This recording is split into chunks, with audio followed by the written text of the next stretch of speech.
Hi అండి. ఈరోజు మా ఇంట్లో స్పెషల్ జెంట్స్ గడ్డలు, అవే మోరం గడ్డలు.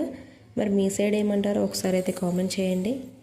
మా ఆయన డ్యూటీ నుండి వస్తుంటే దారి మధ్యలో ఇవి కనిపిస్తే కొనుక్కొని తీసుకొని వచ్చాడు. వింటర్ సీజన్ కదా, డైలీ ఏదో ఒకటి వేడిగా తినాలనిపిస్తుంది. పిల్లలైతే ఖచ్చితంగా ఏదో ఒకటి అడుగుతారు కదా. బయట ఆయిల్లో మరిగించినవి బజ్జీలు కానీ పకోడీ కానీ ఇట్లాంటివి కొని ఇస్తే మంచిది కాదు. ఎప్పుడో ఒకసారి అంటే సరే ఓకే కొనివ్వచ్చు, కానీ డైలీ అంటే అవే తింటే మంచిది కాదు కదా అని చెప్పి ఇలా ఏదో ఒకటి ఇంట్లో చేసి ఇస్తాను.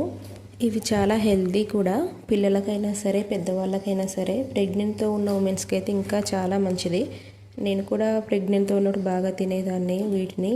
ఇవి స్వీట్ కార్న్స్ కానీ చాలా ఇష్టంగా తినేదాన్ని. ఫుడ్ ఏం తినాలనిపించినప్పుడు నాకు ఇవే గుర్తొచ్చేవిగా. మా పిల్లలు కూడా చాలా ఇష్టంగా తిన్నారు. వీటిని వాటర్లో కాకుండా ఇంకా ఆవిరిలో ఉడికిస్తే చాలా టేస్ట్ ఉంటాయంట. కాకపోతే నా దగ్గర స్టీమర్ లేదని చెప్పి నేను వాటర్లో కుక్కర్లో వేసి ఉడికించాను.